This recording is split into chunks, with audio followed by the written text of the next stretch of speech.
This is David Barton. If you're unfamiliar, he's part of this organization called Wall Builders and runs a Donald Trump super PAC. Used to run a Ted Cruz super PAC, but in 2016, when Ted Cruz lost the primary, the super PAC that this guy ran went to Donald Trump, and so now he runs Trump. Anyway, dude's extremely influential in the evangelical movement. He is the chief propagandist for modern-day evangelical extremists. Let me just give you a little sample of who this guy is, because I want to talk about something he had to say recently. Check this out. This is from June 1st, 2016. So say there's some religious activity in public. Maybe somebody wants to pray over their lunch at school, and they're told they can't do that, and they say, oh, you can't do that because of separation of church and state. Nobody would ever say that. That's not a law. You can pray over your food if you want. Is that what separation of church and state really means? No, it's not what that means. Church and state really means? They will say yes. Here's the way you respond. That nobody would say yes, because that's false. Number one, where does that phrase come from? And when they say the Constitution, you say, would you please read it for me? Because when they... The phrase comes from the colloquial term we use to refer to the first sentence in the First Amendment of the Constitution, the Establishment Clause, or separation of church and state. Congress shall make no law respecting religion establishing religion or the free exercise, something. I don't remember. Anyway, the point is, I don't know what he's trying to get at here. Yeah, okay. Separation of church and state is a term that's not technically found in the document. So what? It's referring to a phrase in the document. Read it for me, because when they go there, they'll never find it. It does not appear anywhere in the Constitution.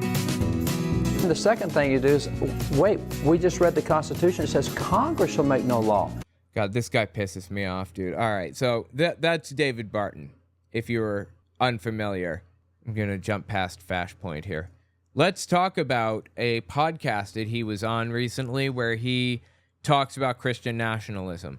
See, I like listening to these guys because it gives us some insight into a couple of things.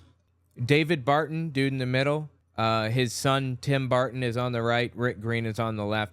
These guys have a lot of money, okay, collectively, and they're part of a big machine that has a lot of money. The Koch brothers and everything else, they all have a ton of money to spend on market research and figuring out what works best for them and what looks worst on them. So when they start talking about something, when they start propagandizing and trying to talk you out of believing something, you can bet they believe that that thing is hurting them. Now, this episode of The Wall Builders, the podcast episode or whatever, was dedicated to Christian nationalism. The tactic that these guys have chosen to take is to claim that Christian nationalism is undefinable. It's impossible to know what Christian nationalism is. No one has ever defined it for us. We have no clue. We're just lost. Hilariously, they define it for us later on Flashpoint. Like, these guys straight up define it for us directly. So we'll get to the actual definition. I guess that these guys didn't expect anybody to define it on their side. We'll get to the definition in a second. But just listen to what Wall Builders has to say here on this podcast. By the way, anytime you see a fade to black, it's a cut. I cut some of the podcast up a little, cut the irrelevant parts out. I just put the black fade in so you guys knew where the cuts were. I didn't want you to think this is one single long segment. And he's tackling the issue of Christian nationalism. Talking about David Barton. I think we might actually today find out what it means. I've been wondering. It's like, if I make up words, do I get to make up the definition? I mean, that's kind of what the left has done. Christian nationalism. Made up word, made up definition. Totally. Absolutely. I'll tell you what Christian nationalism is. A Christian nationalist is a person who has the goal of melding Christianity with the state, basically. Melding church and state in favor of Christianity. That's pretty straightforward. But if that's not straightforward enough for you, that's okay. Like I said, they're going to define it for us in a minute. Quick interjection, this won't take long, I promise. I'd appreciate it if you watched to the end of the video, or at least a couple extra seconds, because YouTube bases its algorithm off of watch time. The more watch time a video has, the further the video will go. Also, take a look at my website, owenmorgan.com. I'm selling my book, Understanding Jehovah's Witnesses, 400 pages, and my second book, 100 Questions for Jehovah's Witnesses, which is about 80 pages. And you can find them both there on the website. Audio form, ebook form, whatever. It's about my experiences within the religion and the history of the religion generally. The 100 questions are intended to challenge a religious leader, so I'd appreciate it if you give it a read. Okay, back to the video. The left is done, and I think Mark's going to take it on. Yeah, he will take it on for sure, because we've talked about this. He and I have had some conversations. But this is an issue that we know it's a big deal because all the left is saying it at the same time. They started really kind of mentioning it 3 years ago, but now they've really piled onto this, and they mention it just every opportunity they get, it seems like, when they're talking about someone that's conservative, someone that's right, someone that's a faith leader. They're calling this Christian nationalist. No, that's not true. You know who isn't a Christian nationalist? I'll give you one prime example of somebody who is not a Christian nationalist, but is also a faith leader. Loran Livingston, this pastor of this megachurch here, Loran Livingston, not a Christian nationalist. Talked about him in another video. Dude believes that it's wrong to meld state and church. Dude believes that he's just renting an apartment right now in this world. His citizenship is in heaven, and he has no reason to be any part of this world, quote unquote. He's not a Christian nationalist. And so in looking at that term, we got curious, what do they mean by that?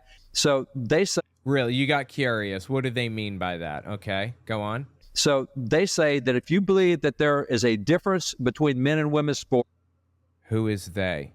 Are they in the room with us right now, Dave? That there is a difference between men and women's sports, you're a Christian nationalist. No. You're not a Christian nationalist if you... you know what? I'm going to take this super charitably. Let's go all the way. If you believe that trans people should not be competing in sports at all, or with the gender that they don't identify, you're not a Christian nationalist. That is not the qualifier. That is not the thing that makes you a Christian nationalist. Okay? Knock that one down. Go. Women's sports, you're a Christian nationalist. If you think that Roe v. Wade should be overturned, you're a Christian nationalist. Wrong. No, I don't see it that way. Has nothing to do with Christian nationalism. Next. If you believe that you should place constitutionalists on the Supreme Court rather than social activists, you're a Christian nationalist. Okay, that's very loaded. What do you mean by constitutionalist? No, I don't want social activists on the court at all. None. None of the Supreme Court justices should be activists, like activist judges. But I don't know what you mean by constitutionalist, so that might actually make you a Christian nationalist. It just depends on your definition there. If you believe that there should be a border wall, you're a Christian nationalist.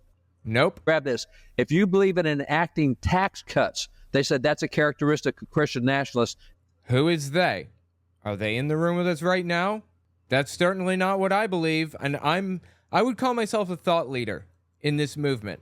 Quick interjection, this won't take long, I promise. I just want to say I'd appreciate it if you check my Patreon. owenmorgan.com/Patreon to find it. YouTube's algorithm goes up and down, so I can never predict where it's going to be. Having patrons gives me some level of stability. Okay, back to the video. I would say maybe I could qualify as they. Let's just pretend for the moment that I am they, whoever they is. Let's say I'm them. Now, wishing that there was a border wall does not make you a Christian nationalist. It has nothing to do with it. Wanting tax cuts has nothing to do with being a Christian nationalist. And he knows that. The point behind this whole thing is this is what David Barton, Rick Green, and Tim Barton, and the people on Flashpoint, Kenneth Copeland's Victory Channel, that's what those people worry about. They worry that the term Christian nationalist is hurting them, or they wouldn't even be paying attention. They wouldn't even care otherwise. They wouldn't even be coming out here talking about Christian nationalism and coming up with propagandistic nonsense, how it can't be defined and all this other garbage. Somebody in the chat says, lol, so dumb. Oh, you think that's dumb? You haven't heard the half of it yet. Buckle up. It's about to get real stupid up in this piece. Cuts. They said that's a characteristic of Christian nationalists is they want tax cuts. If you want to reduce welfare spending, I mean, just go through. Now, here's some of the other things. Here's what they said that Christian nationalists oppose. They oppose critical race theory. They oppose pornographic books in schools. They oppose embryonic stem cell research. They oppose gun control. Okay, well, this is a negative instead of a positive. So I suppose Christian nationalists have a tendency to feel that way about those things, but that doesn't define a Christian nationalist. That's not like what makes somebody a Christian nationalist. I mean, this sounds like most Americans, actually, is what it sounds like. It's not most Americans, not even by a long shot, no. And that's why their polling shows 52% of Americans are Christian nationalists. It's nutty what they have. Who is they once again? I don't have any polling that shows that. I don't know what you're talking about.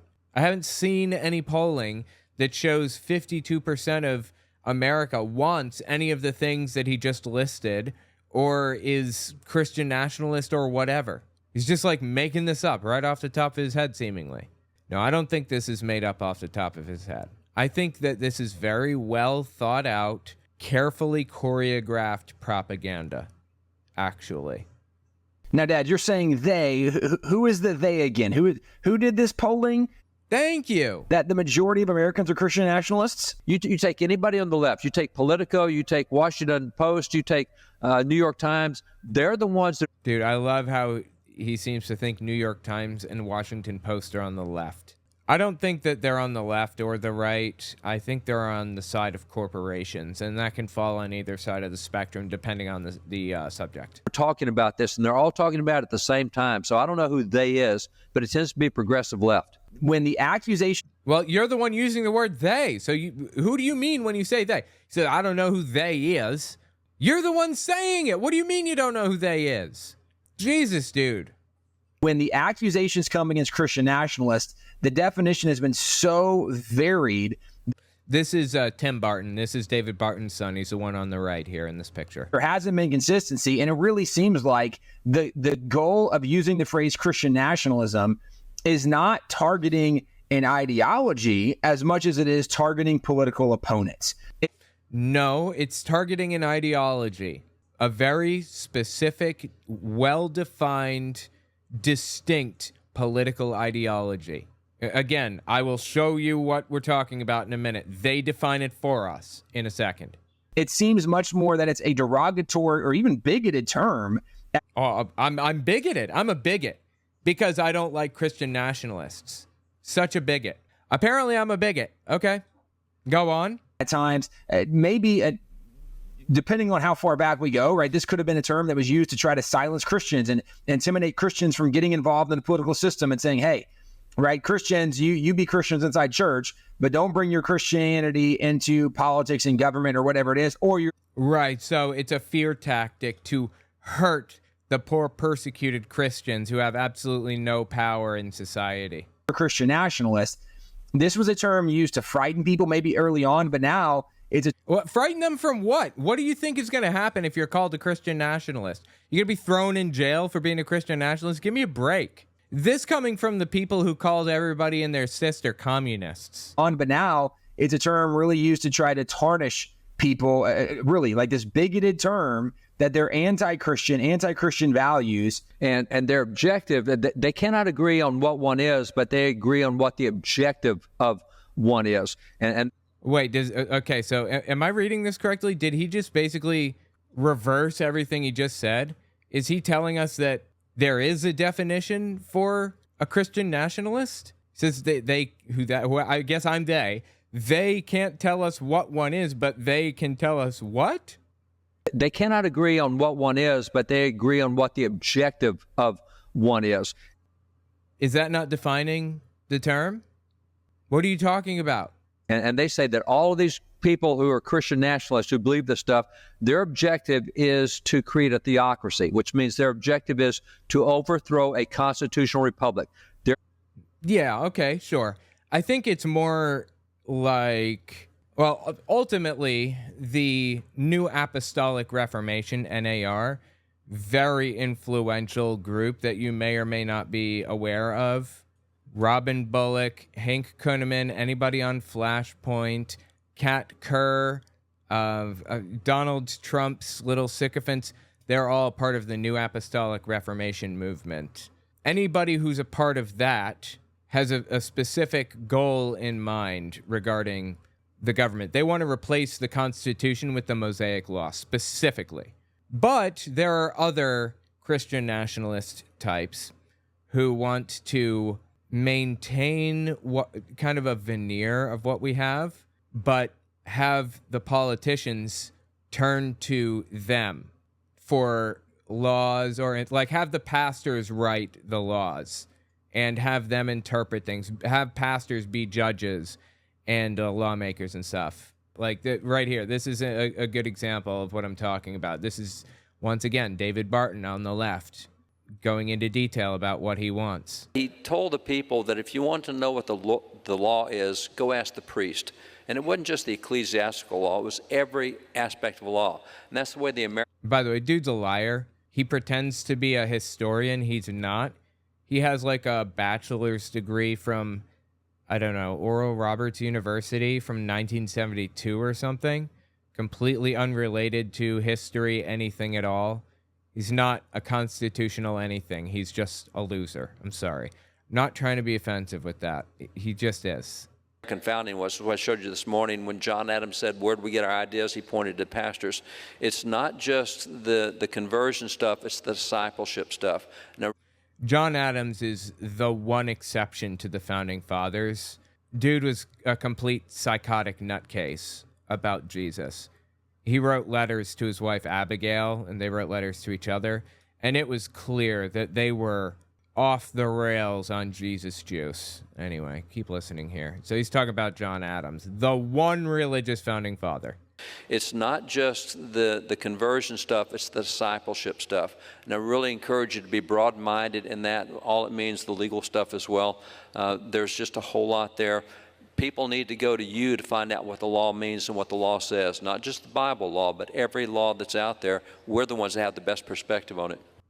So he's saying, as a religious leader, people should be coming to me to interpret the law. I should be the one giving the laws to Congress and explaining to the Supreme Court justices what I want them to do and stuff like that. They kind of want a back door in.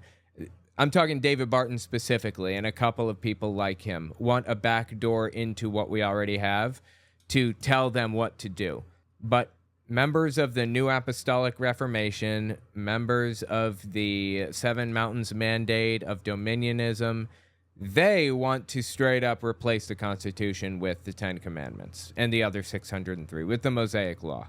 Objective is to get rid of the Constitution, get rid of elections, and have a God-appointed person that rules for life. That's what they say these people want. And so whether it be that you oppose Roe v. Wade or you support gender differences in sports, It's just fabricated nonsense. I don't believe that. they're saying their objective is they want a theocracy. Okay, well, let's find out what Christian nationalists really want then, okay? From their lips to our ears, let's listen to them tell us. I don't need to tell you what Christian nationalists want. We'll let them do it. This is Doug Wilson. Give this a listen. He kind of describes it pretty succinctly for us. This is from late April 2024. The president could issue a proclamation that acknowledged that Jesus rose from the dead, and Congress could authorize the funds to have that proclamation printed and bound, read in all the schools, and posted in all the federal courthouses. That could be fun. The Supreme Court could take up a new religious liberty case, ideally one with Jack Phillips in it, and in their decision they could reaffirm and reboot the decision of the Supreme Court in the 1892 Holy Trinity versus the United States case, in which the court determined that the United States was in fact a Christian nation and had been such from the beginning. Or the Apostles' Creed could be incorporated into the Constitution. None of these actions would establish a particular Christian denomination as being the mascot of the government. That is psychotic. Absolutely insane.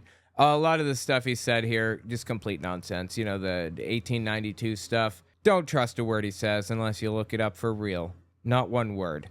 But he says none of those things would establish a specific denomination as like the leader of Christianity?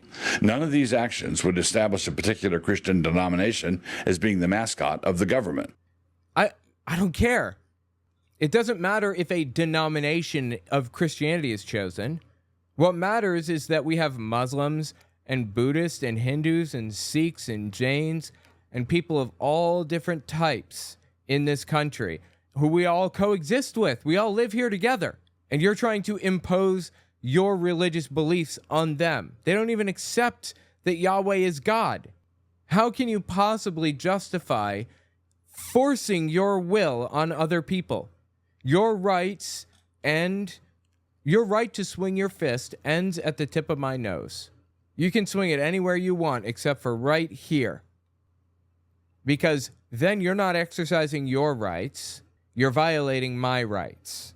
That's what this guy wants to do. That's what Doug Wilson wants to do. He wants to not exercise his rights, but violate others' rights. Now, I said we were going to listen to what Christian nationalists believe. This is a pretty on-the-nose, direct description. This is something called the Watchman's Prayer. That's what it is, the Watchman's Prayer, or the Watchman's Decree. This is a TV show called Flashpoint on Kenneth Copeland's Victory channel, and they describe it succinctly. They tell us what Christian nationalism is. Listen to this. By the way, they've done this a number of times. This is by no stretch of the imagination the only time, but this one specific example took place on July 1st, 2022. They've done it, I think in 2023 and already in 2024, multiple times. I have multiple copies. I have another copy from like 2 or 3 months after this, mid-September 2022. Listen to what they say here. All right, go ahead. All right, Dutch, lead us. So we'll read it together, okay? This is a Christian nationalist. A patriot of faith, I attest my allegiance first and foremost to the kingdom of God and the Great Commission. Secondly, I agree to be a watchman over our nation concerning its people and their rights for life, liberty, and the pursuit of happiness. What the hell is a patriot of faith? I have to wonder. What a bizarre thing to call yourself. Whereas we, the church, are God's governing body on the earth. Whereas we have been given legal power from heaven and now exercise our authority. Whereas... This is written like a bill, a legal bill. I've read legal bills before, and they have a whole bunch of like whereas statements in there. It's like these people are straight up trying to take control of the government. I mean, just look at what they said last. We have been given legal power from heaven and now exercise our authority to control the country, basically, is what they're saying. They no longer, when I say they, I mean the people on stage, the people at the Victory channel, Christian nationalists. They no longer recognize the existing government. They now claim legal authority to step in and act as the government. They are the acting government now. Whereas we are God's ambassadors and spokespeople over the earth, whereas through the power of God, we are the world influencers, whereas because of our covenant with God, we are equipped and delegated by Him to destroy every attempted advance of the enemy. We are equipped and delegated by Him to destroy every advance of the enemy. God told us to destroy any advance of the enemy. Who's the enemy? Anybody to the left of hunting the homeless for sport. They is the enemy. You know, the ones that David Barton was referring to earlier, the people who he just called they, who happens to be me, I assume. They are the enemy in their eyes. We make our declarations. We decree that America's executive branch of government will honor God and defend the Constitution. We decree that our legislative branch, Congress, will write only laws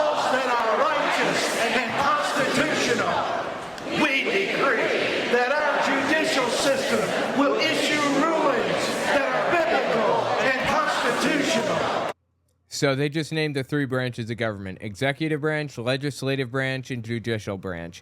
And they said each one individually will only decree righteous, religious, biblical rulings or laws or whatever. That's a Christian nationalist, if you wondered. We declare that we stand against wokeness, the occult, and every evil attempt against our nation.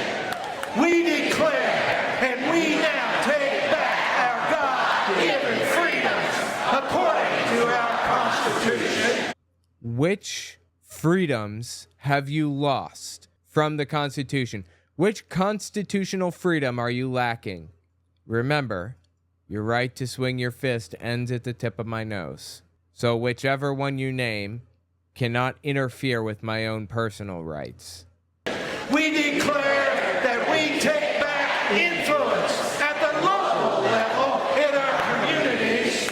We decree that we take back and permanently control positions of influence and leadership in each of the 7 mountains. We decree that... You catch that little 7 mountains reference there? That means that these guys are part of the New Apostolic Reformation, NAR.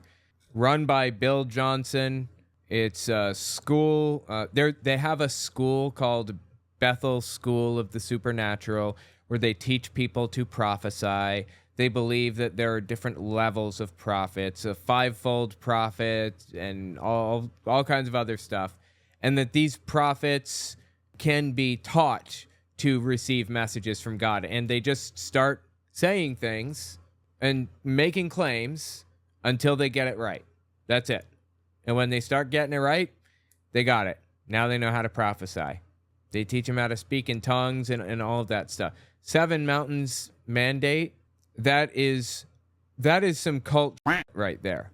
Seriously. That's a Christian nationalist. If you wondered, that's what they are. That the blood of Jesus covers and protects our nation. It protects and separates us for God. We declare that our nation is energy dependent. We declare that America is strong spiritually, financially, militarily, and technologically. Okay. Those things are mutually exclusive. Either America can be strong spiritually by their definition of the term, or it can be strong financially, militarily, and technologically. Not both. If it's strong spiritually by Dutch Sheets' definition and Hank Kunneman's and other New Apostolic Reformationists' definitions, then by necessity the nation is going to be... Well, I don't know how else to say it. I'll let Greg Locke say it for me. I'm dumber than a box of rocks in a lot of areas. Thank you, Greg. Or Shane Vaughn knows. I've lived for the Lord my whole life, and I was dumb as a box of rocks and didn't know it. Thank you, Shane. I appreciate your contribution. Logically, we decree that evil carries no power, authority, or rights in our land nor over our people. We decree that we will operate in unity, going beyond denominational lines in order to accomplish the purposes of God for our nation. So we're going to go beyond denominational lines, i.e., we as New Apostolic Reformationists, we are going to, or evangelicals, you could call them evangelicals, we're going to take control of everything. We're going to take control of the government and impose our will on everybody. And we're going to cross denominational lines and get other Christians to be like us. And we decree that America shall be saved. So you wonder what a Christian nationalist is? There you go. They defined it for us. Oh, there's more. I forgot that there's more. Let me just read a little bit of it because they take forever to read. We know this country is founded on Judeo-Christian principles. No, it wasn't. We know the truth, therefore. We stand for truth and will never be deceived. We will never stop fighting. We'll never, ever, ever give up or give in. We will take our country back. We will honor God. I'm sorry. Let me rephrase. We will honor the one true God. the God of Abraham, Isaac, and Jacob, America shall be saved.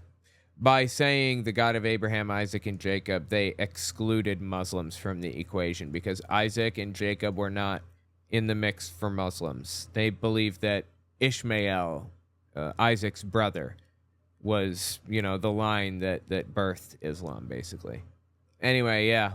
And then they just go absolutely nuts, clapping and screaming and speaking in tongues and waving little flags and the whole nine. All right, so those of you, it's still on the screen. For those of you watching at home, you can download that. And Jesus, dude. Anyway, yeah, David Barton, he likes to pretend that there is no cohesive definition for Christian nationalist. I don't need to give a definition. Christian nationalists did it for me. And either way, he knows exactly what people mean when they say Christian nationalist. He even said it in the podcast. People with the goal of replacing the Constitution with the Mosaic Law, or people who have the goal of turning this into a theology, basically, or a theocracy, effectively. Tell what you think about it in the comments. These people are nuts, man, for real.